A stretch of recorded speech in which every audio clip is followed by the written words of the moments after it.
right, guys, welcome to today's workshop, and you will love it. This is the roller coaster ride when slow flips get bumpy and navigating through winds, setbacks, and surprises.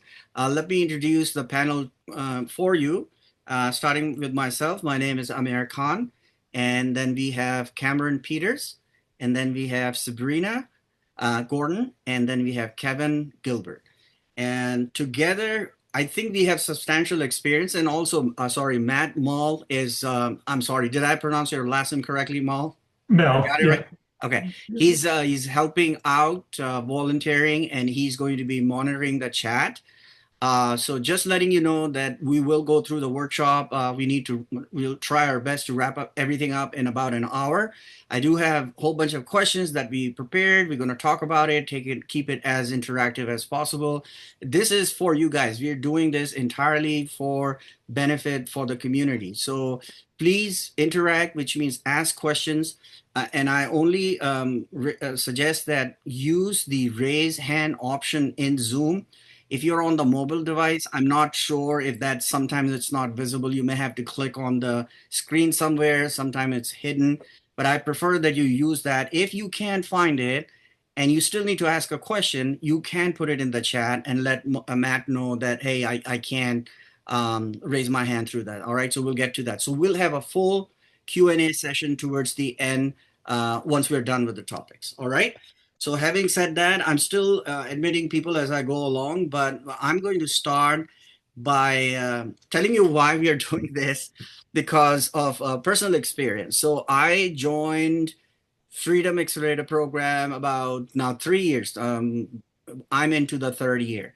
And I was very excited. As soon as I came into the program with some real estate experience, so for me it was rather easy going through the course and buying my first slow flip, self-funded it, and then I started buying and going through the cycle. So 3 years, I have currently 18 properties, and I experienced the roller coaster ride about 6 months ago, where I bought like 4 or 5 properties in the same month. I wasn't planning it that way. And then that same month, I think the economy was slow and there was a lot of things going on. So suddenly I had a lot of new evictions come in. Then I had these 4 new homes that I had to fill. And suddenly I was looking at a very high vacancy factor. And then even though, I filled those properties, I kind of kept going through that issue of deciding, do I want to keep buying homes and not worry about the vacancy factor as much because that's maybe part of the business? And I realized that you're going to get out of this business very quickly if you just keep buying without keeping your eye on that vacancy factor and evictions. If they go out of control, you're out of business. Because I'm 100% leverage, which means every single property has a private money lender. So on the first of the month, my payments go out. So the day I miss the payment, I know that would be end of my business. I mean, in my mind, at least that it is, because everything is credibility, right? You can make your payments, you come through. And so I realized that so for last 6 months, I have not bought a single property on purpose because I'm still facing those issues and I'm, handling them. And I think I will be able to. But then I realized I started talking to other people in the community. Some people even came out to me and told me that they're getting out of the business because they thought this was supposed to be passive and it's not passive enough. Some people had other issues. And that's when I decided, hey, maybe, we need to do a workshop where we can talk to other people in our community who have a little bit more experience who can tell you how is it in terms of that roller coaster ride. So having said that, did I introduce all the panelists? I did, right? So let's start with the first question, which is basically giving an overview. So I will ask a question and then our panelists will give their input on it. But like I said, we won't take questions in the middle. We'll take questions towards the end. So the first question is the complete slow flip journey, and there are 3 parts in this question: is understanding the natural cycle of a slow flip, what typically happens from acquisition to payoff, and why every slow flipper experiences ups and downs. So you guys go ahead and jump in. Well, I always think about the slide that Scott puts on the screen about the initial uninformed optimism. Then you do your acquisition, you buy your property, and suddenly you find out all the details, right? Your access to the property. You get in there, you find out, I wanted this much per month, and it's not getting it, and you find out why. You find out what reality actually looks like. And then, he's got the whole don't crash and burn stage. And then, once you do solve the problems, it gets into informed optimism and you continue on to the next cycle, right? So those aren't things you stop going through, right? When Scott talks about passive income, it's if your goal is 10 houses to have $5,000 a month, you get the 10 houses, you're going to go on the roller coaster. And once they're paid off, once you hit the 60 months, it's probably going to stabilize and be very low maintenance. I'll be honest, most of the work over the past few years for me is all the new properties I buy and solving the problems related to that. If I was to just stop and never buy another house, the next 36, 360 payments would be fantastic for me. The next 30 years would be great and pretty dull. So I think it's the continually moving forward and bringing on new properties. That's where all the excitement is in the first 5 years. So Cool. Cameron? Yeah, so thanks for having me, guys. So um, I would say overall the life cycle, we buy these properties and we have a 5-year loan, generally speaking. Sometimes it's a 4-year loan, but most of us have leveraged 5 years and we're gonna spend 60 months grinding on these properties and not making a dime. Right? That's the expectation. And I hope that everyone's okay with that because we'd like to make a little cash flow each property, yes, but the expectation is that we will break even. And after 60 months, we will then begin collecting our payments.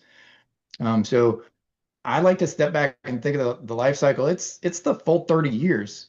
So when you buy these slow flips, it's not just 5 years, or a few years, and then you're sitting on the beach and you're never going to have anything to do with that property again. That's not happening. It's not happening. You can hire somebody to manage them for you, yes. But I think sometimes when I talk with a lot of people, I think maybe they thought maybe the first 5 years was passive, or maybe it was quicker. There is still management to be done, and I think that's important to take note of in the life cycle. I think sometimes that surprises a few people. So my best advice for the whole life cycle is just sit back and wait. It's a long life cycle. The most important thing I believe for slow flips is patience. Like you got to have it. You got to have it and you got to wait. Cool. Sabrina?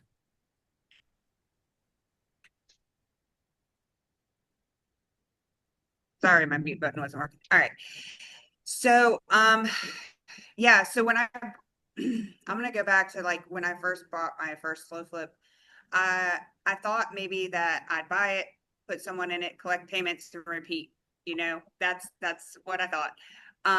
But like Kevin said, it's the reality, right? So reality looks different. Sometimes we fill property in 2 weeks, other times we have like multiple buyers before finding that right fit. Sometimes it sits longer than expected, but we have to know that that's normal. Like every property has its own story. Some become like awesome Cindy, long-term notes. get up here. Others teach you Come here. others teach you expensive lessons. What are you doing down there? But the key understanding to this all is that like you're building a portfolio. So don't just rely on that one deal to change your life. Look at the whole thing as like the whole portfolio.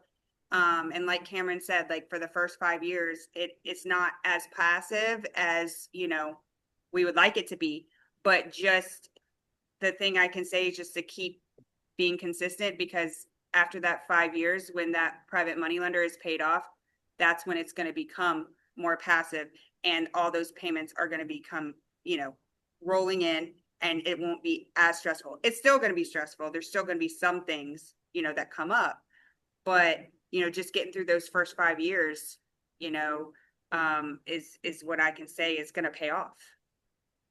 Awesome. So moving on, I think this is one of the things that I struggled with in the beginning was understanding the normal challenges of slow flips compared to which are true signs, true warning signs. And I think if you cannot tell the difference, then you're in for a big surprise. So let's kind of talk about that. So, Cameron, in your experience, um, what would you describe as normal challenges? Normal challenges are it's the 6th of the month and my tenant hasn't paid me. Normal challenges are it's the 25th of the month and my tenant hasn't paid me. It's the 30th of the month and my tenant hasn't paid me. This is all very, very normal. Your buyer hasn't paid you. This is not a time to freak out. It's not a time to freak out the 5th, 6th, 10th, or the 15th or 20th of the month. It's not. It's time to create that process and follow it. On the 6th of the month, you need to let them know, hey, we've applied a late 10% late fee. That's not the time to freak out. They are paying that late fee because they didn't fulfill their end of the bargain and they're going to pay it. Or, it's going to go a different way. So just have that patience. But definitely a late payment, I think, is one that we cover in the group a time and time and time and time again. I get texts every day from multiple people in the group. And I'm not saying don't text me, That's fine. But it's hey, it's the 6th of the month and they haven't paid. Okay, we'll start your late process. Everybody needs a system that they do on the 6th of the month, right? And then on the 10th of the month, whatever your process is, every single week, my team has a process and we put that in place so that there's always touch points for anybody that has a balance due. So that's what I would say. That's definitely not a time to freak out. And it seems to be number one thing that comes up, I think, as we move into slow flips. Cool. Sabrina, same thing. Normal challenges versus true warning signs. Yes, so same as Cameron said, the payments, not coming in on time, those are normal. I remember when I was new to all of this, like every problem felt like the end of the world. I've been there, but after enough deals, I realized that the turnover is normal. Vacancies, they're normal. Those things are normal. The real warning signs usually aren't the property, they're your systems, like Cameron, touched on. They're your systems. Like if they're late, what are you doing to follow up on them and start your late payment system process in the system? Are you following up on things? If it's vacant, are you marketing consistently? Another key thing that I make sure is like, am I keeping reserves? So are you keeping reserves for those times that those tenant buyers are not paying? That's important because you don't ever, like Amir said earlier, you don't ever want to not pay your lender, right? So you want to make sure you're keeping reserves at all times. Those things they matter a lot more than just one difficult property. Awesome. Kevin, true warning signs. Like, you're going through something and you're just not seeing those warning signs. What are a warning sign in a slow flip business?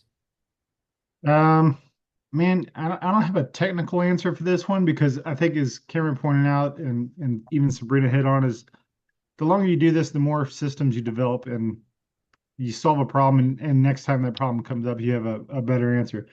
I think a lot of this, and I think it attracts the people who are just like me or who want to do something that makes their future better, right?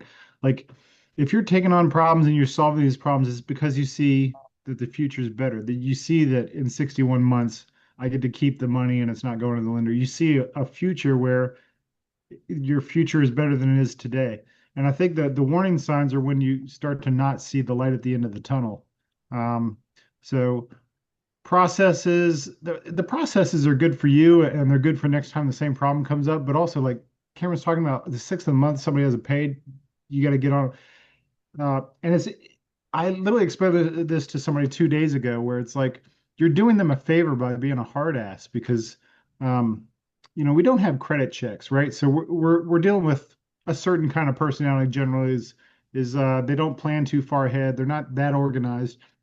And what happens with that kind of person is if you don't yell at them to pay the rent, if you don't act like an adult, with a plan, and you got to pay the rent or else, you got to pay the rent or else. And if you're lenient, if you're nice, if you do all this stuff, I was explaining 2 days ago, I'm like, a person can come up with $1,000. If you're like, you gotta pay, they can be like, okay, I'll figure it out. They can come up with $1,000. If you let it go for 2, 3, 4 months, they can't come up with 6 grand. They can't come up with 7 grand. They can't. So the longer you let it go, the more likely they are going to lose the home, right? So it's one of those things where the processes benefit you and they make this easier journey going forward. But I think, every day we fight for that brighter future. And if you don't see the future brighter, it's time to use this group to find an exit strategy. And maybe you're just a lender, maybe you're out, maybe whatever. Or maybe you just sell your problems. I was talking to somebody in January at the event who had 13 properties, and all he told me about is the 2 or 3 problems. And I said, "What about the rest? How are they going?" And he's like, "They're fine. They pay." And I'm like, "Well, get rid of the 2 and stick with just the 8." Like so I actually ended up buying one of his houses. I don't know what happened with the rest of them, but um, you know, I think it's one of those things where there's no guaranteed win in life, but this is a casino where the odds are so strongly in your favor. I'm gonna go make more bets. I'm gonna go keep going back in because even that guy who was complaining, if 9 out of your 13 properties are doing fantastic, well then I keep going to the casino, right? Like you got to keep the ship afloat. You got to keep your cash flow going. You definitely need reserves. You know, I always love the idea of the 6 month reserve, but I also have a problem. And if somebody offers me a good deal, it's real hard to say no. I actually had to tell Cameron the other day no, and it really hurt me and bothered me for like 6 hours that I'm like, I gotta say no. I gotta hit the pause button. Much like Amir was talking about, is you got so much on your plate. You gotta clear your plate before you put more on. And like Scott says, the deal of the lifetime comes along once a week. So um, I think that's my answer is if you don't see the light at the end of the tunnel, if you don't see the future is brighter, then there are plenty of exit strategies here, just inside the group, let alone just listing the property for sale kind of thing. But Cool. So one thing I have noticed that people who join the program start going through the training, start implementing, and then they start doing other things.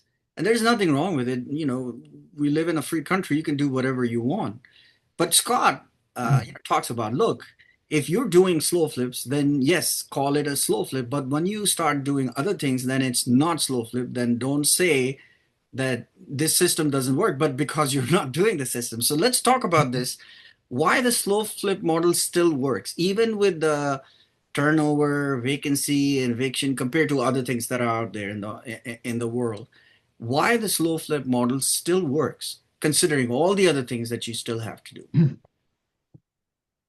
so to me, one of the things that always stood out is I first learned this from probably 20 years ago, so it's a different guy now, but it was the CEO of Remax was on stage, and you can Google it yourself and find out. But the average across the country is repairs take a third of the money. So if a property rents for $1,000, $333 that is probably going towards repairs. If it's a younger property, you won't see it until the AC goes out. If it's an older property, it feels like you're spending every week, every time a handyman goes there, right? But that's the average is 33% of the money. And I think one of the reasons this model works is the resident gets the benefit of any equity they build up. So if they put in sweat equity, if they fix something, they get the equity build up, right? But also the reason this works is that we're not dishing out a third of the money that comes in towards those repairs. So I think this is a big reason I'm able to acquire properties, pretty much at my leisure whenever when I want a new one is because of that spread. That's not something a normal landlord is able to do. His math is very different. And I think it gives us a ability to do pretty much as much as we want, provided we can, solve the other problems such as financing, sourcing money and such. Like same situation, somebody who's new is going to freak out or do things that they shouldn't be doing compared to somebody who's experienced. What's your take on that? Wait. Yeah. Most everything can be just solved by waiting, honestly. But I definitely encourage as you go through and you're starting to buy one and fill one. And like I don't know if I mentioned, but I think I skipped it, but I have 27 properties. So I haven't bought, I bought two. I bought two in the last 12 months, and those were wholesale deals that I couldn't get sold. And that rarely happens to me. Usually when I say that, people ask me, well, how many do you buy? Because you can't wholesale. That rarely happens to me. But I haven't been buying others because of vacancies and because of evictions and things I have going on. So I think that sometimes you just got to sit back and pause and manage your business. In 2026, one of my main goals for 2026, one of my big rocks is measure and manage.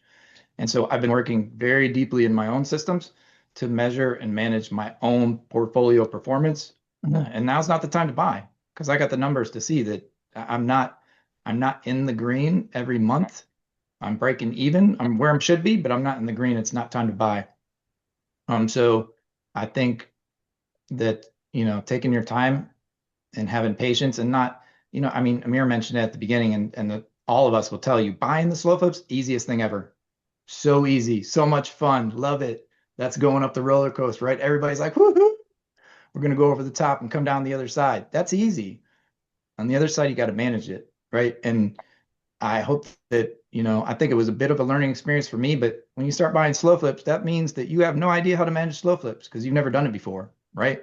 So go into that with that mentality that I have no idea how to do this, but I need to learn how to do it. And everybody in this community can help you do it. So, sit back, wait, ask questions, think, make your decisions, ask more questions, and keep waiting because it's going to work out. I promise you. Awesome. So, Sabrina, on the same topic, what advice you would give to someone who's, let's say, facing their first turnover, they're facing vacancies, they're facing eviction, contractor issues, or unexpected repairs?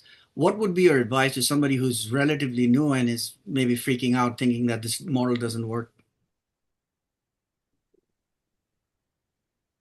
So as Cameron said, patience is definitely something, but like I said earlier, the the reason this model still works is because we're not depending on just one deal, right? So the property doesn't define your business, the portfolio does. So this one property may be a headache and it may be stressful, but every difficult property that I've had, I've learned something, right? And so I've learned through the process. And so when something comes up again, like Kevin said earlier, is, we know kind of how to deal with it. One big thing I can say is that this community is amazing. I mean, we have a lot of members in this group, a lot of seasoned, slow flippers that have been through what you're going through right now. So utilize that, reach out to other slow flippers who have been doing this longer, get their advice, lean on them with, for suggestions, but really just know that, yes, one property may be giving you difficulties right now, but that doesn't have to define your entire business. You'll get through it. You just have to take a pause. Like Cameron said, like we've only bought one. We're getting ready to buy one next week, but this entire year because we had a lot of vacancies, so we had to pause. We had to revamp some things and make sure that we get these ones stable before we move on and buy any more vacant ones. So you just have to know when to kind of shift and just be patient and reach out to the community. And just know that one difficult one doesn't have to stop you from moving on. It will pass. I've had fires, I've had properties vandalized, I've had buyers default, I've had, properties filled multiple times. But the more properties you get and the more you scale, then the less that one vacancy or one non-payer affects the business. But you just have to get to that point. Cool. We're about halfway through on my question side. So if you guys have questions, go ahead and click on the raise hand in Zoom and I'll call on you. So the sooner you do it, you'll be in line for next. Cool. Okay, so we're seeing hands coming up. All right, now this is the best part of this workshop because we are going to talk about real stories from the field. All right, so lessons learned from turnovers, vacancies, evictions, fires, insurance delays and other unexpected. So if you guys have some, especially funny story, I would like to share those, and hopefully we'll learn something from it. So Kevin, I'm sure you've got plenty of stories. I got 20 years worth of stories. But I'll give you We don't have time for 20 years of stories, but I'll tell you about the roller coaster I'm on right now. okay, cool. In the last 90 days, I've acquired. I'm working with others, so I'm working with a partner, and we have some VAs, and I'm going to put a link in the list. So we're using VAs through this website, and in the last 90 days, we've acquired 55 properties. Right. This is not my first rodeo. It's not the first time I did it. Still, the second we closed on the package and started actually getting inside some of these properties and finding out what was going on and getting the contracts and finding out why it was a reasonable deal, it's been chaos. It's an emotional like smack in the face, and there's some good and up. One, we found a house that like a year and a half ago got renovated, and then we couldn't find any marketing. Like they just fixed the house up and then it fell off their radar, right? And that's a fear of Scott's for the past 20 years of just losing a house. And it looks like this guy lost a house, right? So there's some good stuff and then there's some bad stuff mixed in there. But it's just it's chaos, right? And we talk about this emotional roller coaster like it's a one-time thing, but it's not. I'm on it right now. So last week was when we started getting into the properties and finding out what's going on and seeing some of the contracts that nobody had access to because they were, incompetent. But the residents are like, here's my contract, and they send it to us, right? So we start seeing all this stuff and we're freaking out. We're trying to solve all these problems. And then this week, Cameron's team and we ourselves started filling these properties. Somewhere between 8 and 12 properties have been had a contract for deeds signed in the past week. So now my emotional roller coaster is going up. So this is the roller coaster I'm on right now is bringing on these 55 properties. It's 2 packages and then some random ones. Cameron sold me 4. Um, it's just a lot, right? And it's because I have the virtual assistants that my capacity is more than it was 20 years ago, where it was Kevin's going to do one at a time because that's all Kevin wants to do. That's where I'm at right now. That's my current roller coaster. Okay. Cool. Sabrina, do you have any stories, turnover, vacancy, eviction that you like to share? Especially if it's funny. It's going to be more fun. Well, the one that comes to mind isn't exactly funny, but so we had a property we had bought sub 2. It was actually it was a very good deal. It was one of the nicest properties that we ever had in our portfolio. And we were the mortgage payment was like I think it's like $395 at that time, maybe $410 a month. We were getting $1,025 a month. It was great. But then it caught fire. And we didn't, we obviously the tenants had to leave. They got evicted because they decided, I guess they thought they didn't have to still pay their mortgage payment since it caught fire. ServPro mitigated it. We had some insurance delays with the check because they wanted to write it out to the mortgage company and me as well. And the mortgage company wanted to hold part of it. But the thing is that they wanted to hold $40,000 of the check when my mortgage on it was only $36,000. So I couldn't get that through their head. Why would you hold more money than what I owe on the property? So basically, long story short, I finally got approval to get the check released. But in that time frame, it had been probably about 3 months since ServPro mitigated it. I paid ServPro and then went to go market it for contract for deed again, and getting ready to talk to the contractor about redoing everything, and found out that squatters had got in and ripped out all the wiring, ripped out all the plumbing, broke both of the all 3 of the exterior doors, completely kicked them in. Why they stole my digital lockbox or my digital deadbolt lock, they stole that completely off the door. Why they stole the bathtub, I don't know. Who steals a bathtub? I don't know. But anyways, so I mean, we could have written that off as a terrible investment, but instead we just kept moving it one step at a time, and eventually got it sold. And we're only getting $495 a month, but that covers my mortgage payment. So I'm okay with that. And somebody is fixing it up and, you know, it's working out. But at that time though, it felt like the end of the world. Yeah. But today now it's just like one story out of many.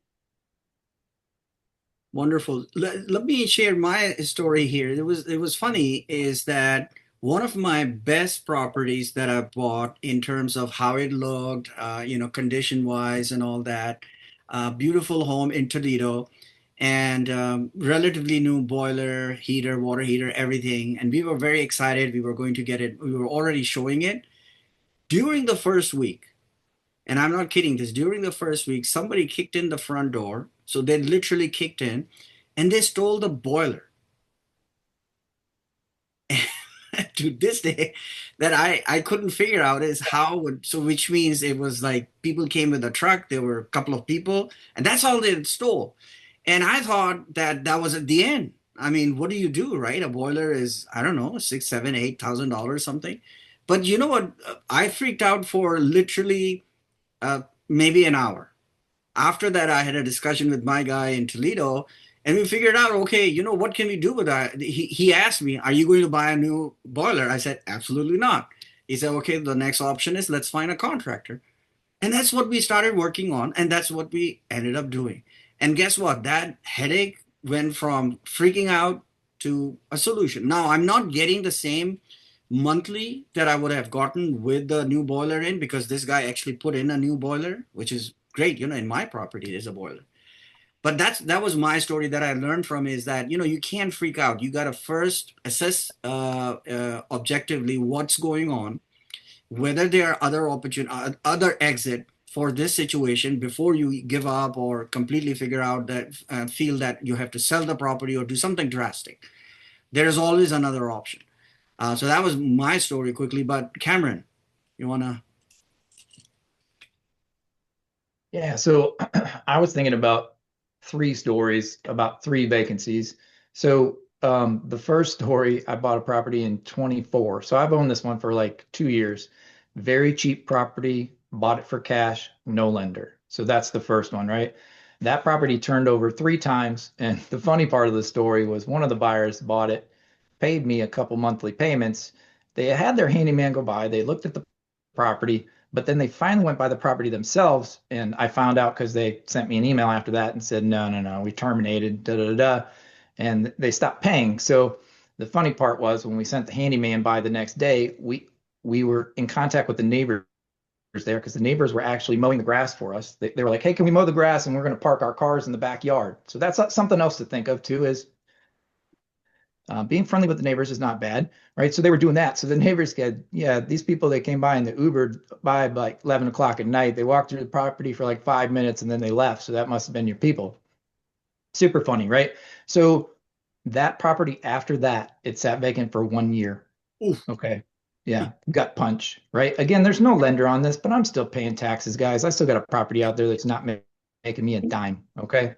So not the end of the world, but keep reducing the price, keep reducing the price. I ended up financing that property for $1 more thousand than I bought it. I bought it for 14. I financed it for 15. No kidding. Is that the ideal outcome? No, not even close to the ideal outcome. But that property needed to get filled. That's a long one where that doesn't always happen. I think the second vacancy story. So I had another one that was vacant, and somebody broke the back door open, took the water heater out of it, and took the furnace out of it right before we got the handyman by there. Okay, so the first question, like Amir said, was, hey, do you want to do any repairs? Well, nope, absolutely not. Let's reduce the price and get it sold. That one took a few months after that, but we did fill that one, and that one's been filled for 15 months now. Yeah, I was checking the record. So am I getting what I expected on that one? No. Is that one breaking even? No. It's just on the red about 50 or 60 bucks a month, but it's a slow flip, right? Is that the end of that slow flip story? I highly doubt it. I highly doubt it, because these stories are long, also the life cycle of a slow flip. So, and the third one just happened just recently. And that one I did buy with financing, with owner financing. And it was only a hoarder house. It is a beautiful house still, but it was only a hoarder house. It was just full of crap, but there was not a thing wrong with that house. So somebody should, clean it out, right? Just take a dumpster and clean it out. Somebody gutted half the house. The buyer gutted half the house. Why? I have no idea.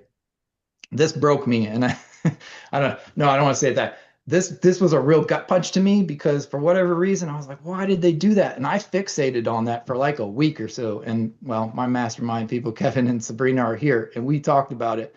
And they're like, Cam, what are you doing? What are you doing? Just remarket it and resell it. And the fillers filled that, and I think it was 3 or 4 weeks. And that's been a few months now, and it's 3 payments. He just paid the payment yesterday, actually. So that footprint of that property is completely changed. Okay, it needed somebody to fix it, and somebody is doing that now. So, I mean, those are 3 real stories, and those all took about a year to 2 years. This last one was a little bit faster, but yeah. Here's the thing about what Cameron's talking about. He's got 27 properties, so this nightmare scenario is 3.5%. It's a 3.5% problem when you got 27 properties, right? But it's the one that takes up a big section of your mind space, right? You're thinking about it. You got 25 performing properties, but this one you're thinking about all week long, right? And you know, for a couple years I was at 100 properties, and I used to tell everybody every single one of my problems is 1% problem, and it was really good for me to just have that as a mental mind space. Now, if you got one house and it's the house Cameron just described, you're out of the business, right? That's the problem with this is the first one is so important. The first one is incredibly important. And the more you do it, the more your systems are in place, the more you have. Cameron and Sabrina are both fantastic with systems, and it's a weak point of mine the VAs are helping with and partners are helping with. But um, the longer you do this, the better you get at it. And provided that first one or two, you figure those out, the ones down the street they're a smaller problem in your mind space and in your portfolio. And the hit to Sabrina's talking about having the reserves. If you got 6 months cash reserves and you got one house that's vacant for a year, like Cameron just described, that's a disaster. But if you got 20 houses and you got 6 months reserves, one train wreck house is not going to put you down. I got like one or two houses where, I'm losing like $200. Amir, you mentioned a house got like gutted like the week after you bought it. I actually had that happen twice. One, I was losing like $150 a month on until the lender was paid off. And the other one, I think I was losing $100, right? But on a 60-month loan, you lose $100 a month. The house cost me $6,000 over 5 years, right? So there's a lot of perspective in this, and it's a lot of, it's the hardest at the start. It's the hardest. Day one is the hardest it will ever be, right? 5 years in, it's drastically easier. You got some houses paid off. And years down the road where I'm at, it's way safer because a good portion of your portfolio is already free and clear. So Right. So you just used the word, Cameron, when you were telling us those stories. You used the word remarket. So now, obviously, you guys are, professionals. You already know what you're talking about. But for somebody who's new and does or does not really understand the word of remarket, so describe and give us some examples so everybody can understand. Well, what happens to the property then? How would you remarket it, and who would you market it to? Yeah, so that one's a perfect example that just happened to where that one was filled. That property was filled at $3,000 down, 925 a month, and 89,000 right before it was gutted. Okay, so after it was gutted, we resold it. So after you have a change in a property, or when you have a property that sits on market for a long time, the best thing you can do is adjust the price and refresh it with the marketing teams, because when we adjust the price, any buyers that we've worked with, we're going to engage with the buyers again, whether that's because we've updated our listing, it's automatically notifying them, or we're going to engage back with them and be like, hey, I know you were interested in this property before. We just had a recent reduction on it, and go back to them, right? So when we talk about remarketing, like that property, again, we sold it at 925 a month, but now it's gutted. We're not going to remarket it at 925 a month. So that, I think that was $1,500 down. And somewhere around 795 or so, we ended up making an agreement at 715 a month. So, and that property I'm a little red in, unfortunately, right? It's not the most ideal outcome situation, but if you're going to follow the slow flip model and you're not going to do repairs, then when the condition of the property changes, we have to change the numbers, right, to find your buyer. Because remember, in the end, this whole program, you're matching your buyer with your property, right, for your piece of paper, because your agreement for deed is really your asset. It has nothing to do with the house, guys. It's really matching that buyer, finding that buyer that wants that property, and they need you to bridge that gap because they can't get that property any other way. So we have to market it. And I think in that case, we market it mostly to contractors, trying to hit all the contracts we can and changing the language of the ad so it's a contractor special, because nobody can move into that property. Somebody could sleep there, yes, but they couldn't have eaten anything. There was no kitchen. There was nothing working there, right? So that's what we mean when we say remarket. I'd like to build on what Cameron's saying here is the value of your property to your customers, no correlation to what you paid for it, right? So if you paid 100 grand and it's gutted, nobody cares. It's worth X dollars a month to a potential buyer. If you paid $1 for it, congratulations. It also doesn't matter to your buyer. Your buyer, you can charge up to this price and before you run out of buyers, right? Like there's no correlation. But when I look at my spreadsheet, and there's like 175 houses on this spreadsheet, some of them are in the red. I got one that's $8 in the red for another 2 years. Whatever, like the statistics are in your favor, and the more systems you build, the more you put in this, the more you milk this community. I mean, you guys are on this call, you're doing it. Like the more you learn from your peers here, the better it gets, and the longer you stay in the game, the better. Okay. All right, cool. So, this last thing before we move on, because I think this was one of the most interesting topic. When we say remarketing, and you mentioned two things. One, which was the main thing, was the price, which obviously, brings in a different crowd maybe, or people who are interested, maybe they had reservation about it. Now you have reduced the price on it. But mostly when the condition changes and when you remarket, you are saying, Cameron, correct me if I'm wrong, that if it was habitable, let's say it was near move-in condition and something happened, somebody stole the boiler, or somebody stole something, and then now there's a cash outlay for somebody who's going to move in, and it's probably not going to be an end tenant buyer who's going to live there, because if they can't come up with 2 grand down, how are they going to pay for a $8,000 or $9,000 boiler, right? So I guess when, in my mind, coming from my marketing background, when you say remarketed, you also mean a contractor special or a tradesman special if there's a roof issue. So can you guys kind of give some input on that? So let's say, which is the most common issue we all have, is you're buying a home with a roof that is not in ideal condition. It's not leaking, but it's bad, which means within maybe 6 months to a year, you'll get a notification from your insurance company saying, hey, we're not going to insure this because the roof looks really crappy. Because now they're using the software where they can literally quote you based on those satellite imagery, right? So what do you do in terms of, do you actually put, when you market, and Cameron, maybe you can answer that, because you do fill some properties, or you run a team, right, that helps with filling. Is how do you remarket in that sense? And you want to give some input. So in terms of, I guess it depends on the property condition. I don't know that if the roof's just needs to be replaced, I think somebody can still move in there. I think when we get it down to it's gutted, right? If somebody can't take a bath or somebody can't make a meal, then generally speaking, it's hard to live there, right? I'm not trying to make people's decisions for them. They can do what they want, but most of the properties do have an occupancy inspection, or not most of the properties, but a lot of properties in Illinois and some of the other states do have some occupancy inspections. So they got to do some work to be able to live there. So when the ones that need more work, we need to do our best to put those in the investor groups, right? And make sure the pictures are clear. That's the other thing too, is when the condition of the property changes, we need new pictures. You need to show what that property looks like. It's a waste of everybody's time if there's a surprise when the buyer goes to the house. right? To the best of our ability, we need to show everything.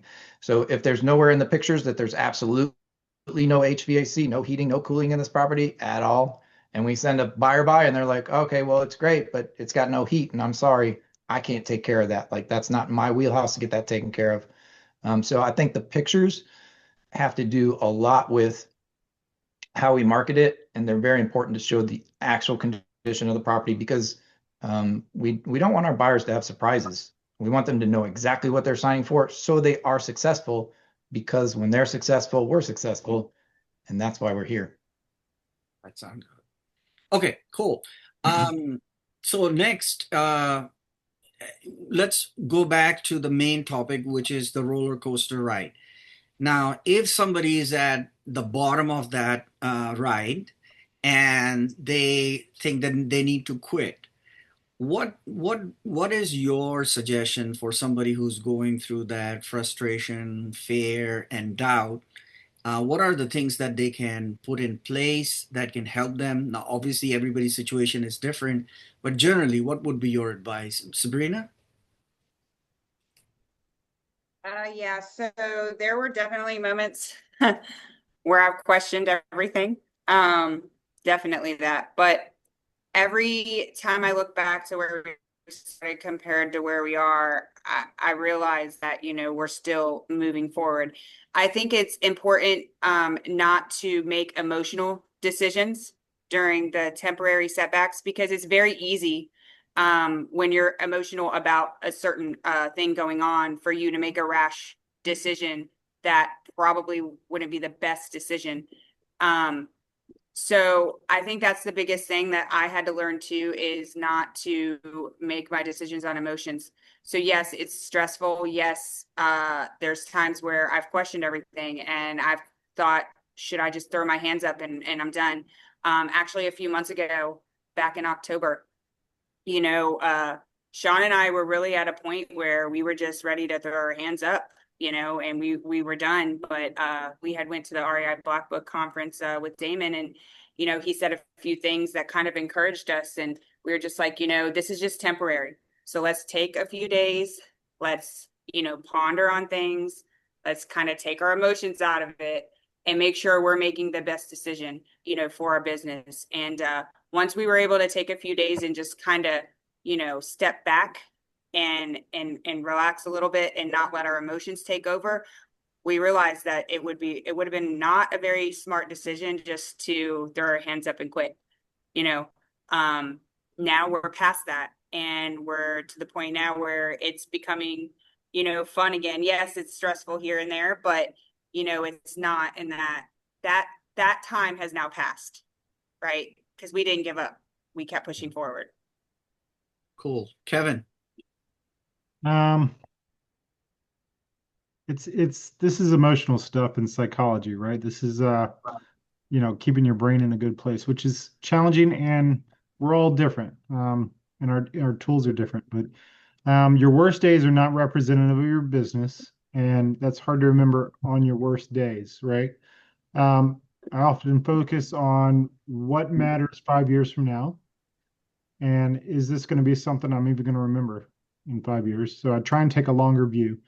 And usually the answer is no. Usually, this is a problem I can solve over the next 30 days, 60 days, 90 days, whatever. So just keep taking the correct steps, and to be honest, when my brother was first getting into this 2 years ago, I guess, he literally stuck an earpod in his ear and just played all the videos Scott's posted on school. He went through all the content because he's got OCD, and I think that is a really good thing, is just to go over the material, go over learn stuff and revisit the material, because you might be stuck in a mental roadblock, and if somebody mentions an idea that they put to use that might fit your situation, it just lets a little light into the cave and lets you see a way out and a way to solve the problem.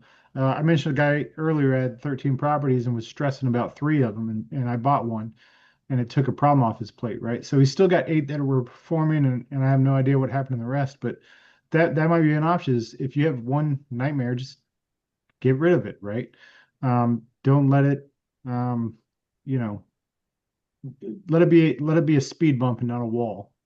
Um, if you really want, you can finance it to somebody. I buy a lot of those where people are like, I don't want this property, but also, I can't emotionally take a $20,000 loss. So how about you pay me, $20,000 at, 12% interest over the next 5 years? And I'm like, okay.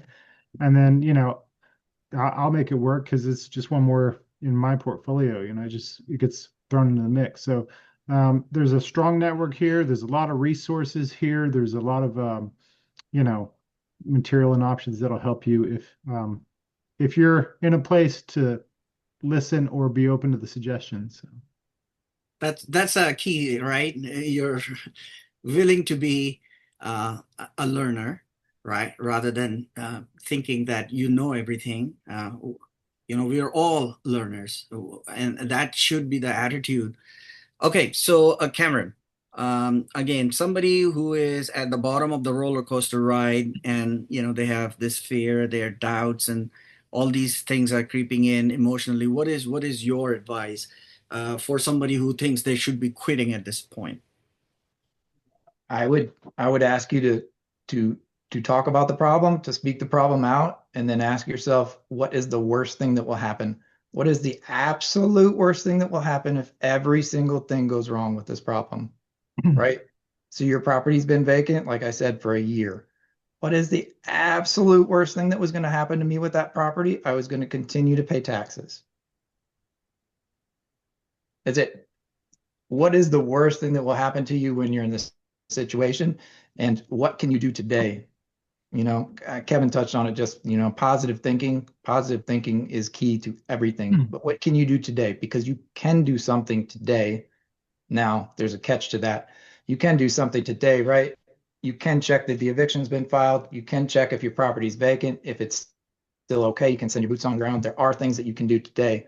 But sometimes the only thing you can do is wait.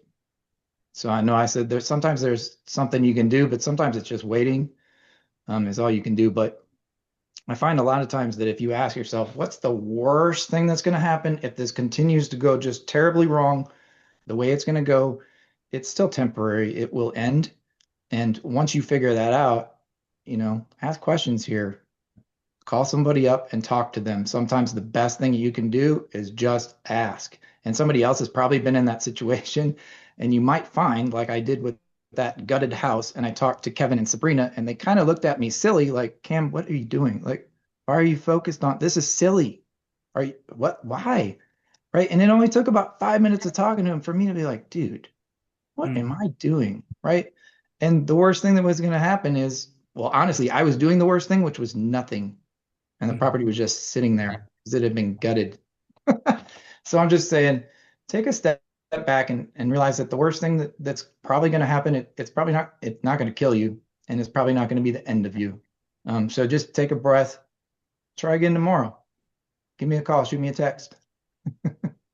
Awesome. All right. So before we go into the last question that I'm going to ask, we're going to start taking questions after this. So if you have a question for our panelists, you can click on the raise hand button in Zoom. If you're on a mobile device and you cannot find it, then you can put it in the chat, and Matt is looking at the chat, and he will go and read that question out. So the last question is, which Kevin just spoke about, which is, seller financing. But let's say, maybe there's something else going in your life, and you're at the bottom of the roller coaster ride, and, at some point you decide, look, this is not for you. Maybe you thought this was a lot more passive than it is. Maybe that's something also we can talk about a little bit, because I don't think we talked as much about this idea people have that, what is passive real estate system,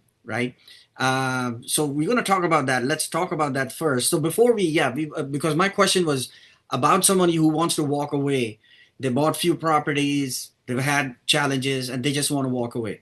So before we talk about that, let's talk about the passive part, because a lot of people have reached out to me saying that, look, I thought this was going to be passive way. I'll just buy a couple of properties, and 5 years will go by, and then it's going to be passive. So uh, talk about that. What is the realistic expectation for not just this system? Of course, since we are talking about slow flips, we'll talk about that. But whenever you approach any kind of uh, business or some kind of thing that you get yourself involved in, this idea, it sounds very exciting, right? Passive. So let's talk about how passive is slow flips and when does it actually become passive? And just jump in whenever you want. So I think the ones that are doing well are the ones that are mostly passive. And I have several 17 paying on time all the time. All right. So we can talk about those. You know what I mean? Let's talk about the good ones, kind of back to the positive notes. And somebody asked the question, Amber asked the question in here just about how many hours per week on slow flips, and I think it ties right in here. So when it comes down to it, guys, we're just collecting payments. Once somebody's in there, they've signed the agreement for deed, they are just making a payment. That's not a full-time job, 30 days, 30 days out of the month. It's not. So it's really just an hour or two each property, if that, just to check. Because once the payment's made for the month, that's it. You have nothing else to do with that property. You shouldn't be contacted about maintenance. You shouldn't be contacted about anything else that's going on about the house. If anything comes that needs to be passed on to your tenant buyer, you do that. Maybe a utility bill or a notice. Okay, sure. But other than that, it should just be about an hour, two a week. If you're just managing your slow flips, like you're not looking for new slow flips, you're not filling properties, not looking for wholesale properties, you're just managing your slow flip. It's pretty passive. And what Scott says resonates with me a lot. You can have a lot of problems. Everybody has problems. All of us have problems, right? I choose these slow flip problems every day of the week because in my experience from my past, these problems are 10 times better than all my problems in the past professionally. So I'll go with that, but it's not 100% passive. No, but once you focus on when you focus on the positive ones, you focus on the paying ones, you see the passivity, right? But you got problems to solve on other ones, but I'll take them all day. No worries. Cool. So I got a good answer for this one because a few years ago I put a post on school saying, "Oh, I'm at 99 properties," and then like the next year I was at like 103 and then 107, right? So there's like a 2 year period where I was just doing married life and COVID life and whatever, and then I decided to have a kid, and my brother decided to get into real estate, and suddenly like I'm working to grow again, right? But during that time where it was not a lot of growth, where the properties were kind of like staying right, staying still at 100. I was probably putting in 20 hours a month with 100 properties. Um, so, that's not a lot. As Cameron said, the ones who pay, and you're dealing with, maybe I bought one new one, maybe, somebody didn't pay or something, but boy, it was not a lot of time. Kevin was living the good life. Before I decided to start growing again. I got a boy now who's like 18 months old, and suddenly I'm motivated to grow again. The portfolio is growing right now, but if that's your idea is to get to a certain number, then go do as little as possible and basically live the retired life. I was at 100, and it was probably less than 20 hours a month. Got it. Sabrina?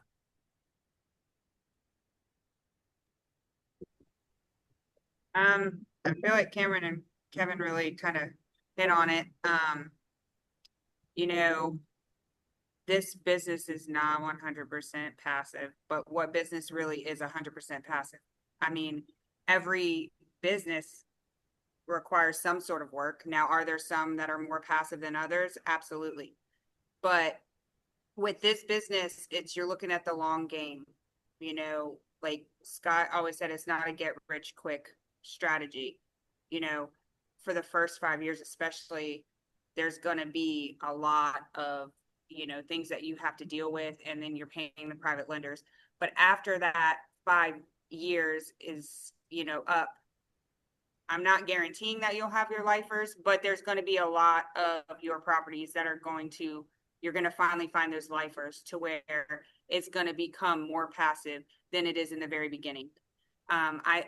I've been, pretty fortunate to where I actually have quite a few of my properties have the first buyer in them and have been since we purchased them in 2023, and they've been paying on time. But then I've had others that I'm probably on my sixth or seventh, tenant buyer. So, I mean, the turnovers are going to happen. So it's never going to be 100%, passive, but it's going to get easier the more properties you acquire and the longer time span it goes through to where you can get that lifer in there. It gets more passive. All right. Okay, guys. So let's go into the Q&A session, and we've got questions. So if you have any questions, you can raise your hand using Zoom feature where it says raise hand. If you're on a desktop, if you're on a mobile device, it may take you a while to find that option. If you can't, then you can put your question in the chat. All right. So the first question is from Zach. Go ahead and unmute yourself. Hi, hello everyone. Can you hear me? Yeah, go ahead. Yeah. Okay. Thank you so much, all the panelists, for this amazing training. So, yeah. So I have a three-part questions, right? I am in a state where, like, much like so I acquire like 10 properties last year and beginning of this year, and then it was so much fun to buy them. But now I'm on the other side where I'm trying to make things work. So for the last 6 months, I have not buy anything, right? So I was just trying to make things work. So I'm glad to hear, that is part of the process. So my first question is like, I have like some issue with my CPA where they are trying to kind of treat the AFD sales as the capital gains instead of rent.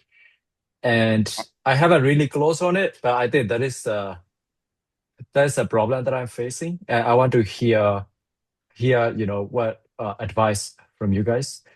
And second question is, this is for Cameron. Cameron said like, that you are doing like measure and manage, right? So I want to ask, okay, what are the key metrics that you find useful to measure? And the third thing is to Kevin. So you mentioned, like as you grow, right, we are kind of systemizing our processes. And like sometimes, I talk to the tenants directly and then I give them kind of like a tough talk, right? It's like, okay, you gotta pay. What's your plan? If you don't pay, this is, I'm gonna evict you, kind of like, tough talk. But then the problem is that, I have to be in the business to do those things. So the alternative is to set up the process where my assistant kind of go and talk to them. If they don't, just take the normal eviction process. So what is your advice on, what is more effective approach? I'm going to address number one yeah. and number three. Number one Okay. is I'm about to do this right now because I'm trying to do accelerated depreciation stuff, and my CPA is not on board. So my answer to you is what I'm about to do myself, which is fire your CPA and go find one who's actually focused and competent on this field. CPAs are much like every other business on the planet. It's too big of a spectrum for everybody to know anything. You got to find somebody closer to the niche that we're in. So I'm literally about to do that myself. I recommend you do it. The second thing is I got 175 people paying me through Buildium. If I don't pay my credit card, they don't have a talk with me and ask me what my plan is. If you don't pay your mortgage, they don't have a talk with you. Now you get automated messages. You get a business contacting you saying perform or get out. And that's how all my replies are, is very corporate.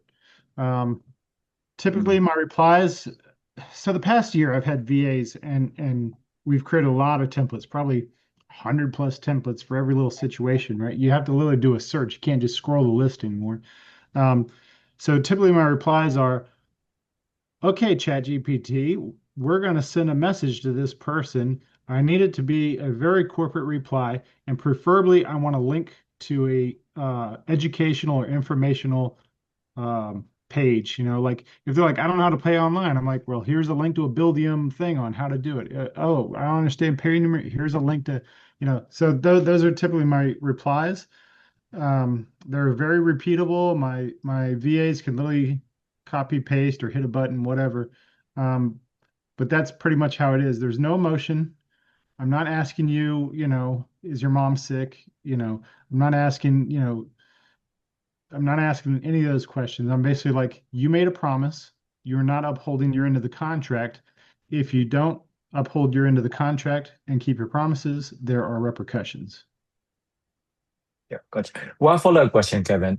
So, sometimes like they stop answering my phone or they opted out of my messaging, and then I don't know my emails are actually ending up in a junk folder or not. So how do you ensure that your communication are getting through?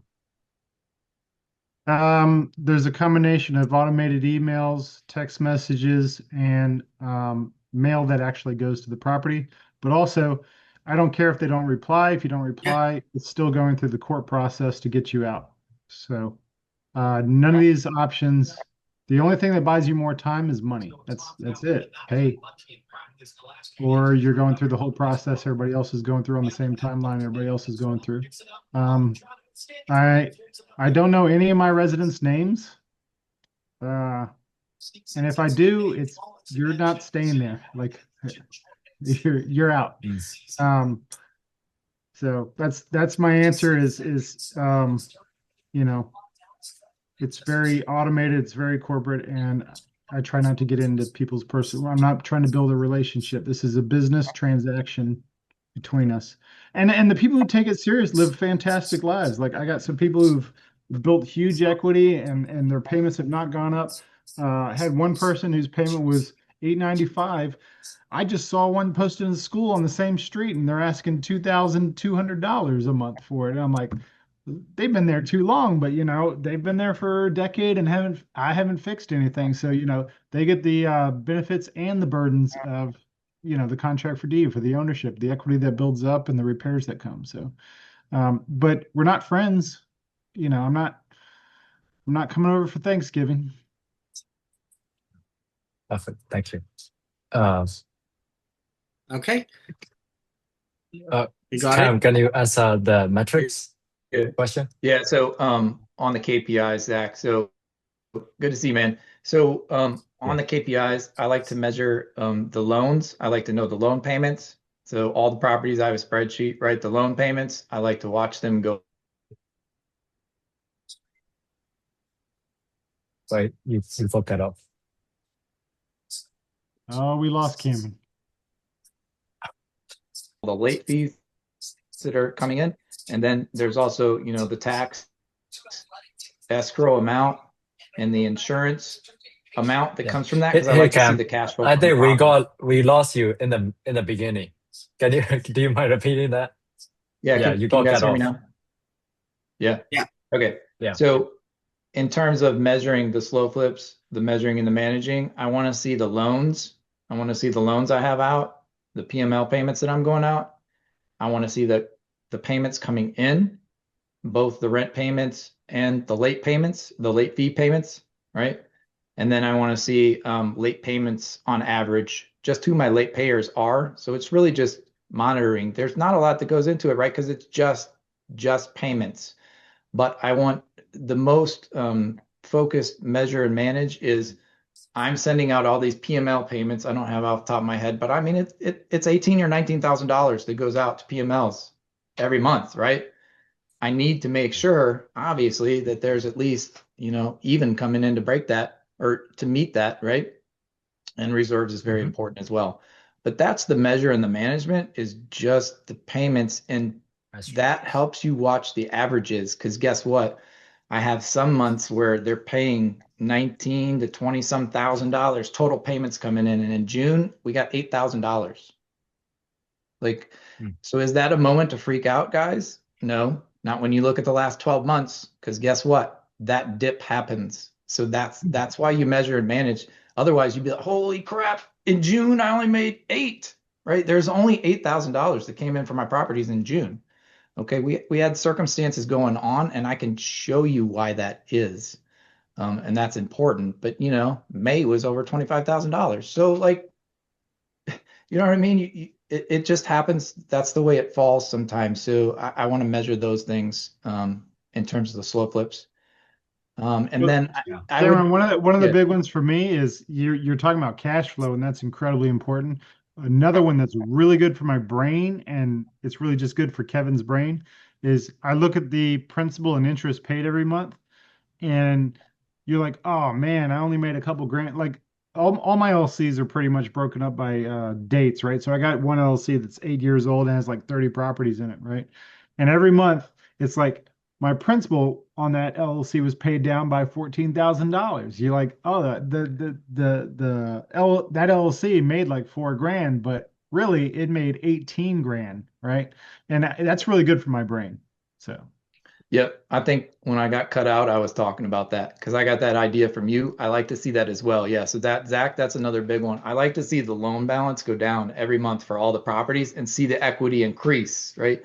I like to open it up. Dude, it makes me happy. And I got that from Kevin. Yep. Just watching that stuff. Yeah. We buy $30,000 houses, and St. Louis is an example. 20, 30 years ago, St. Louis had 1 million people. 20 or 30 years from now, they're probably going to have 1 million people, right? So we buy a $30,000 house. 20 years from now, it's probably going to be $30,000, right? But if you got 20 of them and you're paying that principal down every month, by the time it's zero, you have an asset. You have a lot of value, and it's surprisingly good for my motivation. And Cameron's talking about a month where he only brought in 8 grand. Like that's what keeps you moving forward when moments like that happen. Is you're like, I'm busting my ass, and it feels like I'm just trying to keep the bank account from hitting zero. But when you look at that, you're like, okay, I'm busting my ass, but also we owe 13, 15, 18 grand less than we did last month. So. Yeah. And So that's the metric side. Like, what are you doing to manage it? Can you give me like some examples, right? I have a CRM, I have Buildium, I have spreadsheets. Those are the big ones. Slack, because I have two VAs. It's just No, I it's meant like managing. So say like, okay, it is dipping this month. How are you, right? Then you can't do anything about it. so yeah, so I mean, Like, again, yeah, we're just collecting payments, so we can't really manage. yeah, Following the process is what Kevin said. Following the process, like, yep. And I'll go back to what Kevin says. I don't ever get on the phone and talk to anybody. Talk to the tenants. Talk about the yeah, payments. They make the payment or they don't. Now they can text me and they can email me and they can tell me what's going on. But every week when we follow up, when my team follows up with the tenant buyer with SMS and emails, they have one goal to get that tenant buyer to say, I will pay you on Friday the 13th. That's their one goal, is a date when they will pay. They might not get that. They go several messages without getting anything, and then sometimes they just stop responding, you know what I mean? And that's okay, because when it comes to that day on the month where we file the notice for eviction, that's what we're going to do. Either they yeah, paid us or that happens on that day. There's no third option, zero third options. So, and the management is really just following that process, because we're not trying to convince them to make payments. They're a grown person. They've already signed an agreement. Either they're going to follow their agreement, or we're going to follow our side of the agreement, and they're going to walk away from the property. And perfect. I want to jump back to just real quick to what you said about a CPA, and just echo what Kevin said, and bring lawyers into that conversation and bring boots on the ground into that conversation. I'm not saying I'm firing everybody, but if somebody's not doing what you need them to do for your business, then go find somebody else, because there's hundreds and hundreds of CPAs and lawyers and boots on the ground, and any one of them will be happy to do what you want them to do. There's always a question that comes up, I think, and somebody gets stuck. Well, the title company says this, and the attorney at the title company says this, and they won't do this, or the CPA says this, and they won't do this, and they won't do this. Well, go talk to somebody else. Just walk away from them. Yeah, I'd like to It's react. okay. Yeah, Cameron's talking about that. I literally had a CPA tell me that subject to was illegal. And I said, oh, I think we're done here. It's time for me to hire a new CPA if you think that that's illegal. Because I've been doing one a month for the past year, and I think we're done here. And they live inside their own boxes, and we all do. We all, especially if you start to think you're an expert in a field. Like I've been doing real estate for 20 years, but this is a niche, and it's a niche we've kind of created, right? So am I the most knowledgeable on flips? No. Am I the most knowledgeable on, all the other different aspects? Airbnbs? No, I'm not. And I think, that happens to everybody, lawyers, CPAs, and all the others, is they think they know everything, and they'll be happy to tell you, and you just have to politely disagree and go find somebody else who's going to better serve your needs. Absolutely. Thank you. All Perfect. right. So Thank you let's all. move on. Thank you. Next question is by Matt. Matt, go ahead. Yeah, so thanks guys for doing this today. But I guess my question was, I heard some examples from Cameron where he talked about he held on to some properties for quite a while, that maybe were not well-performing assets. And I've also heard from Kevin, that he's like, hey, if you got one you don't like that's giving you trouble, then get rid of it, and do something else. So I guess my question is, we're generally in the business of acquiring properties, not getting rid of properties, but I do have a couple of those properties that have just been a thorn in my side for months or going on year plus, kind of thing. So my question is just kind of, have you ever gotten to the point where for whatever reason you've said, know what, I'm done with this property. I'm going to get rid of it out of my portfolio, and kind of what criteria got you to that point where you made that decision? I actually had that happen. Cameron's kind of actually Sabrina is as well, just because we're in a mastermind. But in Illinois, like our Illinois paperwork has evolved to like a 40-page contract. Like it's a lot, right? But it didn't start there, right? So I had an LLC with 8 Illinois properties, and somebody sued me because they wanted to live in the house for more than the year they'd already been there not paying, and their lawyer had a list of questions, and there was one question on there, and the question was, what other properties in Illinois, does this LLC own? And the answer was 7. There was 8 properties total, and I'm like, this guy's going to get me to like pay this person 10 grand and then go knock on 7 other doors, and this is going to cost me 80 grand. So I literally reached out to somebody in the group, and basically said, I'm going to finance these. Who wants them? And there was 4 people interested, and somebody grabbed them. And now I'm literally buying in the same neighborhoods, but through trusts, right? And with the new contracts, right? So I did hit that point, and it was because there's a lawsuit coming, and I was just looking at the future, going like, let me dodge this bullet by just selling the properties, and it completely solved it.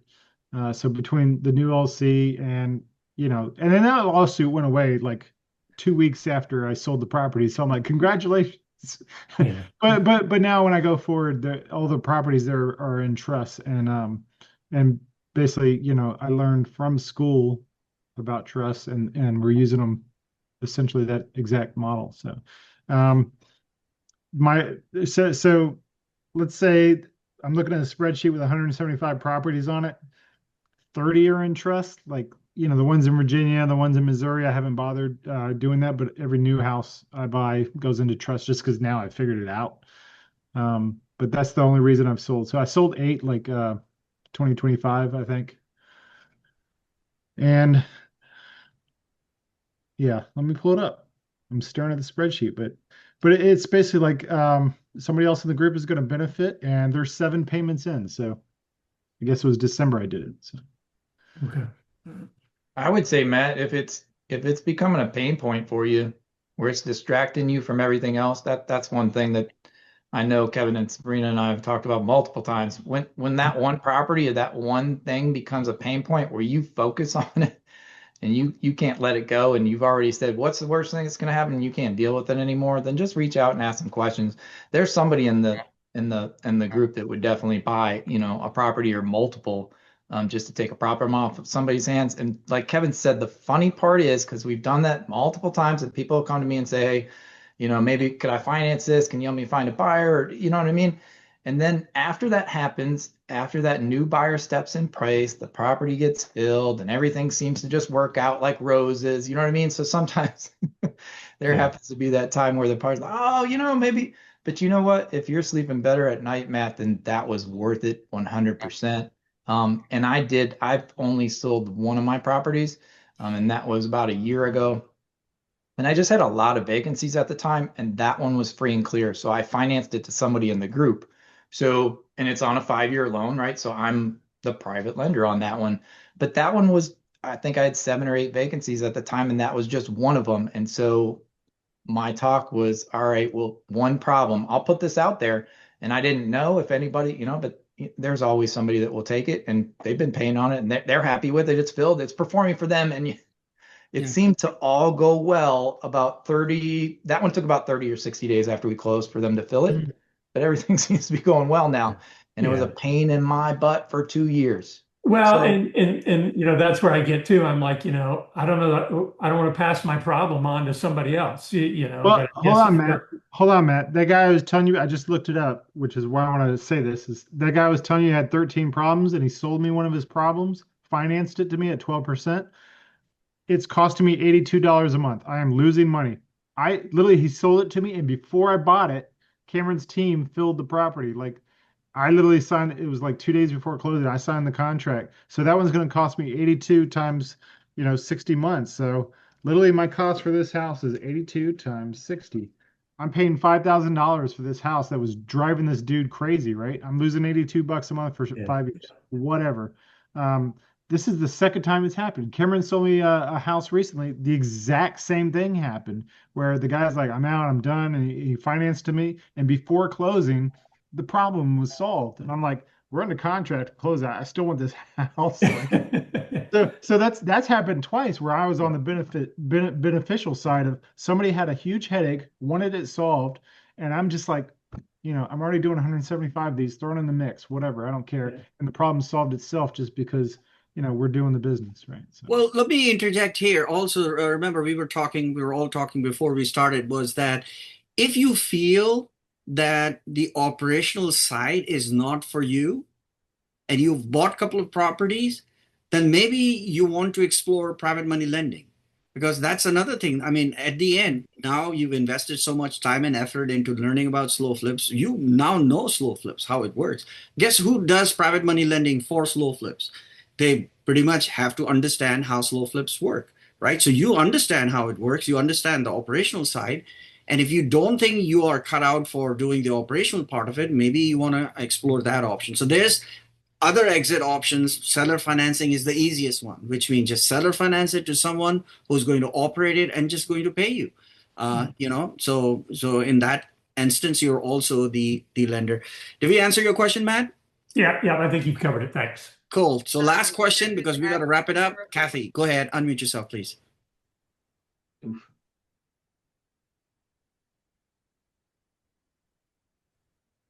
You're still muted.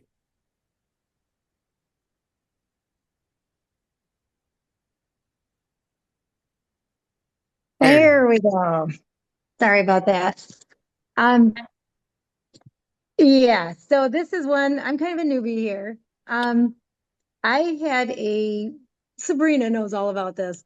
I had one that was bought in beginning of January. It was vacant. I just filled it this past week, and the squatters came and they tried to set it on fire. They a curtain on fire. They kicked in the door several times, but I didn't realize how bad it was until the actual buyer came to the home and they didn't have any power. And so now I have to get all that wire that somebody cut out. I got to get that replaced, and they only got one copper pipe. But this is something that I sold them the house in working order. So this is my problem, I feel like, right? I can't just, sell it to them as is, because I sold it to them as a house with electric and water. So that's right. I mean, I have to pay for that. So can I cut you off and ask you a question? You're saying there's a Sure. tenant buyer in there. Are they Yeah. paying? Well, they haven't yet. I just closed on it. Just the down payment and then the payment, the regular monthly payment. I haven't gotten one yet. Okay. Did they inspect it and everything was working in order and then they went past and then it's just been stripped? Is that what you're saying? They didn't inspect anything. They just came, they bought it, they came down and things weren't, and I had told them that I thought everything was working. So, I'm not gonna do that to them. It's gonna take a little longer to pay off. I didn't get a private money lender for this. It was self-funded. So at least I don't have to deal with that. My question is, I was dealing with some of these, the power company and such, and they want my name and they want their name. And they said that with these contract for deeds or whatever, they said that they need my name on the power. The water doesn't care, I guess, but No, it's the opposite. no, it's the Water, opposite. You're right. It's the opposite. Yeah. yes, water has to have your name, but power does Yeah. not. So I'm like, it seems like my name is getting all over everything. And does that matter? Or is that's not going to be traceable to me as long as I have my, my LLC, which I have in Wyoming, and I shouldn't have a problem with any of that? So your water bill, I can tell you, instead of your name, it should be your LLC's. Is the property under your LLC? Yes. Okay, so then it's going to be your LLC, not your name. Okay. Yes, They but told me, no, we need Decatur- your name. No, that's not. No, I mean, so what you have to do with Decatur's, you have to tell them your name, give your social and all of that. And then, Mhm. but tell them that you want the actual, because this is a LLC situation, not a trust. So you have to tell them that you want the actual bill in your LLC name. But correct. they will take your name and your social, run your credit, and ask you security questions to make sure that, I guess, you don't have any. I guess they're proving your identity. I guess that's just something that Decatur requires. But you can tell them that you do not want your name on, after they do that, you tell them you want it in the name of your LLC. Correct. Okay. All right. And then just be aware, the reason why this is all happening is regardless of whether the tenant pays their bill or not, you're going to be responsible. I have a bill right here that one of the tenants I evicted, and it's like 6 months old, and it's like $200, which they never paid. And that's what the letter says from the city of Decatur, that we know that it was your tenant who was supposed to pay. And since they did not pay, you are paying this bill. And so they sent it to me. So that's the reason why. Yep. So I got questions. So the tenants that's in there that they just signed, are they ready to make these repairs to the house and take care of this? Because Kathy, please don't do it. Please don't do it. Are they able to take care of the repairs? That would be No. my first question to them. No, I mean, they said I have a estimate of $5,000 to $8,000 just for the wire, just for the electrician to come in and replace what he's got to replace. Now, I'm just hoping it's towards the 5,000, but they can't possibly do that. Have you I asked them? No, but I mean, they were having a hard time. Okay, this is going to be hard for me to not get personally involved. Yeah. Because they were saying that, they were moving from a couple hours away and they were going to have a hard time, with paying for all the moving trucks and getting everything else fixed up because it does need work. Let's face it, it's one of those houses. But yeah, I told them that things were working.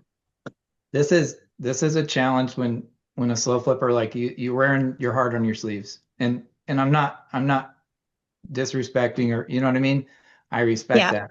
But oh, it's so tough, but you gotta move on. So, and I say you gotta move past it because they did not inspect the property and they signed for the property.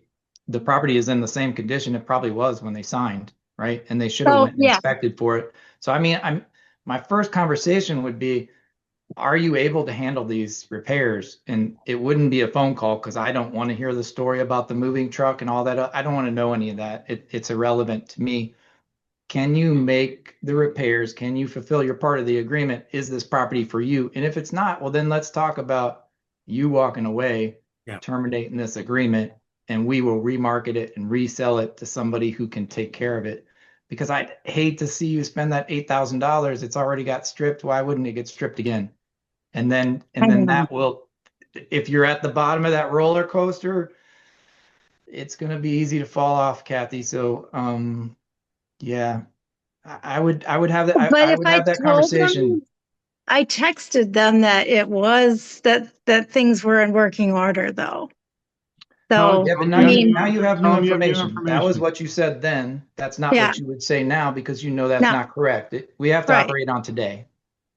You could have said that before. That's okay. That's irrelevant now. My response would probably be very corporate looking. It'd be like, as per inspection on X date, we have new information as to the condition of the property. If you want to not move forward, we'd be happy to void this contract. And That would be the that's the end of the communication. Yep. There's no emotions. I didn't ask about your moving truck. No, I mean, Okay. you're also losing in this transaction. I mean, I know. you're right. Yeah. So, I mean, yes, they are also moving and all that, but Kevin is absolutely right. You have to run this like a business. And on the more technical side, honestly, this is how it really works. Think about it. If you move into a house, right, you sign a lease or a contract or whatever, the day you sign, you're actually responsible for occupancy. If somebody comes in and robs the copper wire or whatever after you sign, legally, it was your responsibility. You know, as soon as you sign the agreement, you've said that you're going to occupy the property. You're no longer responsible for somebody coming in and stealing. But I think you're right. I would just, what Kevin and Cameron said, just move on would be the best thing, and just be honest and transparent. And sometimes you offering the solution is the best for them. Tell them this is what the situation is and this is what the solution you're offering them, which is very fair. And I'd probably send a link to the pictures I got. Here's our updated condition. Yeah. You know, we just got new information. Here's the link to the pictures. And Yeah, well, they've seen it. Well, if they've seen it, then all right. Do they still want it, or are they in or are they out? And that's the end of the question. Yeah. Yeah. I'll have to ask them about that. So, I- Kathy, let me just tell you. I know what you're going through right now. I went through that for an hour. I just mentioned to these guys when I was mentioning that one of my properties that I bought in Toledo, really nice property. We knew that it was going to move really fast. Within the first week, somebody broke in and stole the boiler, which was almost new, right? Mhm. 5, 6, 7, 8,000, whatever, right? And for an hour, I was in the same situation you were in. Do I sell it to someone? What do I do? I replace it. And sure enough, after an hour, we were with my guys, we figured out that it is ideal for a contractor who will put in a new boiler and he will do whatever he wants to do with the house. And that's exactly what ended up happening. I didn't get the exact dollar amount I wanted per month for it or the down payment. And I was okay with that, knowing that I don't have to come up with $8,000 or $9,000 from my pocket. And I think that's what you have to do in this situation is understand that, yes, there is now a problem with the property, but then there is always a solution for a property. And so maybe you can, I don't know if you watched the earlier part of this workshop, Cameron actually talked about remarketing it. And so maybe you can watch that later on as well. I did see that. Yeah, so that would be the other, solution for that. Here's something. And, Let me also. This is something Scott says from the stage, but he's like, you should be profitable with your business and then charitable with your profits. And I married a pastor. I've done foster care. Like, I'm amazed at the opportunities to be charitable out there. But my business is not one of the places where I do that. My business is focused on collecting payments. Yeah, so one thing I would add to that is, like Cameron said, to remarket it, differently as a contractor special, electrician special, plumber special. You may not, it's not ideal because you're not going to get what you wanted for it to begin with or what you expected. However, what I try to look at now, because I've had to do this on a couple of my properties, is, okay, am I in the negative on this? A couple $100 a month? Yes. But something is better than nothing. So as it's sitting, you're continuously, every day it's sitting vacant, you're losing money. So if I have to pay a lender on something for $667.33, which I know is not your case in this situation, but if I have to pay it and I'm trying to get that much to cover my lender, but it's sitting vacant and it's not moving, I'm losing more in the long run. If I lower it down to 650 or 600 and take that little bit of negative, at least I'm getting something. And now instead of me coming out $667.33 a month to my lender and, you know, out of my pocket, I'm only coming $27 or $67, right? So I try to look at it that way. It might not be ideal because you're not getting what you planned on getting, but something is better than nothing. Also, So just also to adjust your numbers Sabrina's note, accordingly. the example I used earlier where the guy had a problem and he hated everything about it and it was all crazy and everything, I'm losing $82 for 60 months. But another way to look at that is, would you buy this house for $5,000 if somebody gave it you a $82 a month payment plan on the $5,000? Would you buy a house for $5,000? And my answer is yes. So to Sabrina's note is lower the payment, and that's it. And sell it as is. Don't do the repairs. If I did do the repairs, well, I'm not planning on it. No. But I'm just saying, if I did do the repairs, If it you would do be the like repairs, adding a. Kathy, if you do What? the repairs, you should become a lender and just lend me, and I'll pay you 12%. That's right. There you go. There you go. So look, in the And beginning you'll of never hear about we did the same anybody's thing. you'll never hear about anybody's feelings. You won't hear anything. I'm not going to tell you about my feelings. You're just going to get a check every month. Right. I made I'm that just saying mistake. that I would be like adding that to the price. You know what I'm saying? It'd be like, oh, Yeah, okay, but instead you of know what, 28,000. Kathy, I did that in one of my earlier properties back in 2023. And I put new flooring in the kitchen and I put new flooring in the hallway and the bathroom. And I got probably almost $100 more a month for that for about 6 months. And then that tenant moved out 6 months later, and it didn't look like I replaced the flooring at all. That flooring was so destroyed, it was a waste of money. So I might have gotten it for 6 months, but now look, I would have had, now I'm going to have to replace it again. But instead, I lowered the price and I sold it as is because I wasn't going to make that mistake a second time. That's it. Okay, Kathy, I will offer you one suggestion, and please don't think I'm suggesting that you make the repairs, but I'll offer you one suggestion because what I see time and time again in filling, and I know Sabrina can back me up on this, is when they do the repairs and the house is vacant, that's when it's going to get burglarized, right? Nobody's going to break in. If the wires are already gone in your house, I know that sucks, but nobody's breaking in to steal your wires now. Nobody's breaking in to steal the furnace if it's already gone, so don't put it back in. What some slow flippers are doing, let's say that the wires are gone or the plumbing is gone, and you said you have that quote, then we could market this as is.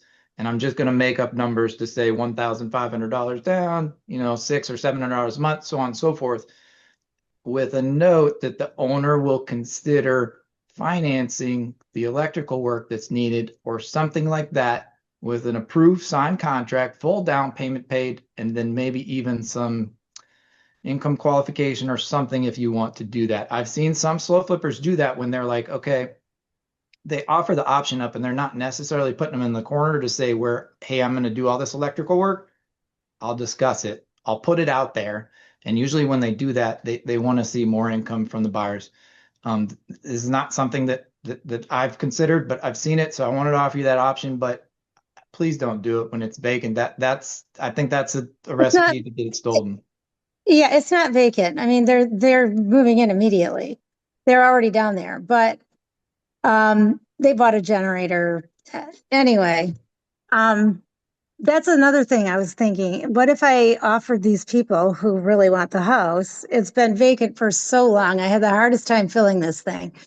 And I finally got it filled, and I hate to lose them.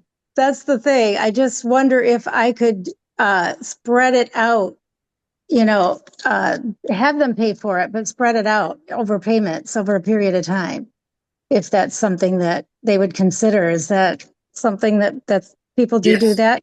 That something I did, so I can not electrical. So I had somebody who had we had a roof on a property, and it started leaking. I didn't know that, and they were already in it, and they wanted a new roof. I said, okay, well, I got a quote, and it was quite expensive, and I said I'll finance it, and they will pay on top of what the original CFD was. So I actually had another contract signed with that financing that I did for the roof and added to their monthly payment, and they've been paying it. It was $300 more per month, but Oh, wow. they both make enough money, and that's what Cameron is saying. You want to just ensure that people will say yes, I'll pay, but you also want to know, do they have the ability to pay an extra? So I don't know, this $8,000 you're saying it's going to cost, I don't know, it's going to be maybe $80-$100 more or something like that if you financed it, Over how long? You're talking like 5 years or what? it's entirely up to you how you want to find. I mean, you're going to borrow that money. Are you going to somehow you're going to finance that, right? So no matter how you look at it, you're going to pay for it, right? So you have to figure out how. So in my case, I actually honestly I just got a loan, and I got it at X point, and I financed it at X point. There's a very little difference. So nothing out of my pocket. Okay. All right. I would start out by asking them though that because they did buy the house for sale as is. You sold it for sale as is. They knew that's how they were buying it. We've had some surprises that we didn't know about. Mhm. Can you take care of these surprises, right? Is this still the property for you, or did you sign for the wrong property? Is this not something you can handle, and should we talk about terminating it? We can do some kind of email like that. I would let them make that decision, because Kathy, they might be like, you know what? We're just going to pack up our moving truck, sign a termination, and leave, and then we'll remarket it. And you know what I mean? But I think if you immediately ask them to fix the problem by repairing it, they will most likely say yes. And we don't know how it's going to end. So I would ask them that question first, because they signed an agreement for the benefits and burdens of ownership of this property, and they have a burden. And it's their burden. It's not yours. They bought it for sale as is, and they didn't inspect the property. Well, you didn't look at it. Now you're going to be surprised at what you get. You know what I mean? Yeah. All right. I got it. All right, guys, thank you so much. We need to wrap it up. We went way over time. I had allotted an hour, but thank you to our panelists who took their time to be here today, answer questions, and share their knowledge and experience. So thank you, Cameron. Thank you, Sabrina. Thank you, Kevin. And thanks, Matt, for helping out with checking out the chat. And we will put the replay back on the forum soon. So thank you, everyone. Have a great rest of Saturday. Bye-bye.